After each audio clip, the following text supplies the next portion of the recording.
So you're welcome again today. We are taking the Igcse Business Studies, and the chapter today is talking about the product life cycle. So we're looking at the product life cycle, the different stages a product needs to go through before its disappearance or withdrawal from the market.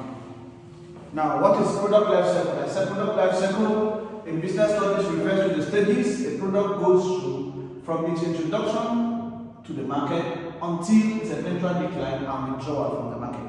So the chapter describes the stages a product goes through from the day it is introduced in the market till the day it disappears in the market. Of course, you know that products sometimes may appear and stay in the market for a particular period of time, and maybe after 1 or 2 years they may disappear. You may be looking for that same product again, you may not see them.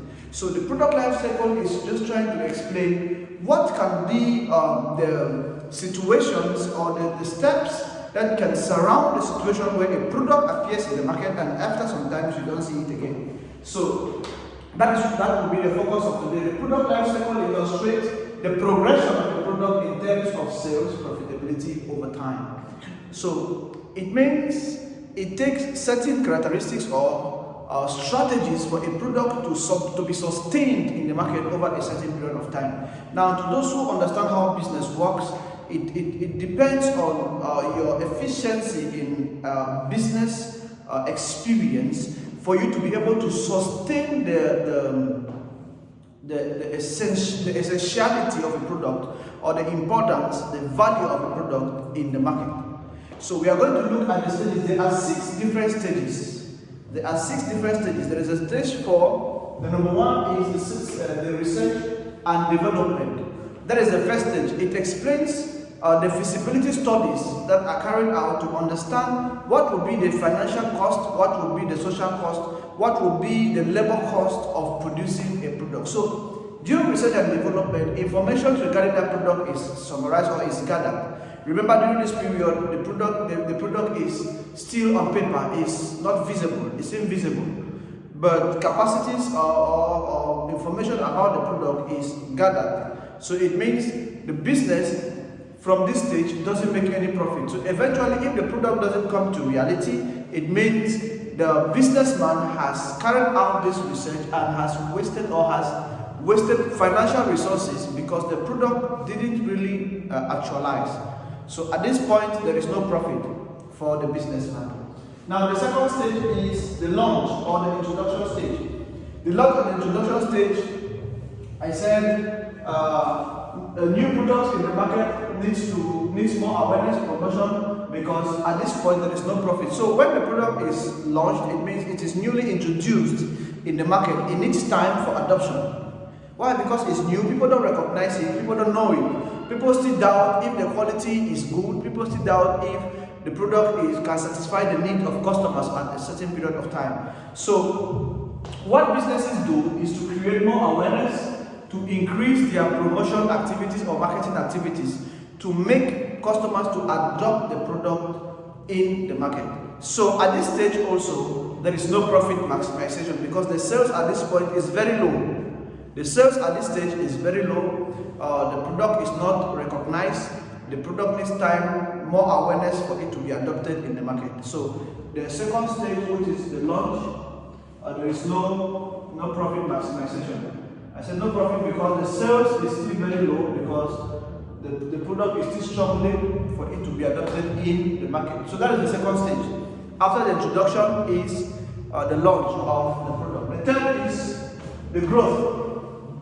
I said at this point, sales increase rapidly and distribution agents increases and firms start to enjoy economies of scale. So when the product has been adopted, it means it's now expanding. The sales of the product expands and more agents around the world or around the globe are demanding or applying to be distribution channels in their regions or in their countries. So it means the product has been adopted now, the demand of the product is high. So at this point, the business starts making profit and also start enjoying economies of scale, because if the demand is high, it means productivity will be high. So the business starts enjoying the fall or the fall in the cost of producing the product. That's what is meant by economies of scale. Economies of scale are the cost advantages enjoyed by a company because of its increase in its size. So when the business experiences an increase in sales, it means they need to also increase productivity. If that happens, it means the company or the business has increased its size. So profitability increases, and also competition increases, because when other companies sees that the product has been validated or has been adopted in the market, what they will need to do is to start making duplicate in order for them to compete with the product. So when the sales increases, profitability increases, competition as well increases. So that is the third stage of the product life cycle. The fourth stage is the maturity stage. Now this is the highest point. The product has attained its peak. In terms of sales, in terms of distribution, in terms of profitability, the product has attained its peak. That is what you see from the diagram. It is at the highest point. In the economics of the business, when the diagram is here, it means it's optimum, it's the highest. So that is the fourth. Say the product sales reach the peak and profitability may start falling after now. At this point, the business struggles to retain market share. So it has attained its peak in everything. At this point, profitability may start falling because after now, customers may not consume the product again, because at this point, because at the third stage, which we said growth, the increase of competition may cause the introduction of new product in the market that are more better than the previous product. Why? Because there's advancement in technology, there's advancement in everything. So people may brand their product better than this product. So after maturity, the profitability starts falling, and the company or the business starts struggling to maintain its market shares. So that is the fourth. So we have introduction, now we have research, introduction, growth, maturity, and the number 5 is product decline. Product decline, market saturation causes sales and profitability to decline. Decline means fall, because technological advancement and new product may cause customers' choice to change. Now, when customers' choice changes towards this product, it's obvious the product is almost going down, so there will be no need. So, but there's another stage, which is the seed. We talk about the stage of extension. Now, at this stage, the business itself may decide to introduce a new product, rebrand the product, try to do something that can extend the life of the product in the market. They may decide to carry out more promotion activities, carry out more discounts, try to do something that can really attract their customers in consuming this product. So it is called the extension strategies. Extension strategies are strategies used by businesses to extend the life of a product in the market. So that is the seed stage. The business may try to improve the product, rebrand or change market strategies, and target to extend the life of the product. So this is all what you need to know about the product life cycle. It's very easy.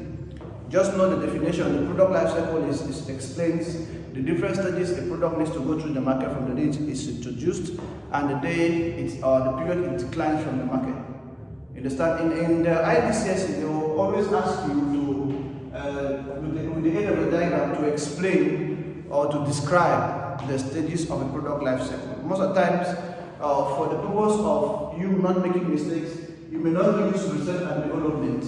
I only use research and development because it explains the originality of the creation of the product. So you may start with the introduction, the growth, the maturity, the decline. You may start with 1, 2, 3, 4, 5. So that is all what you need to know about the product life cycle. Thank you for following the lesson. Subscribe to our YouTube channel and wait for more lessons. Thank you.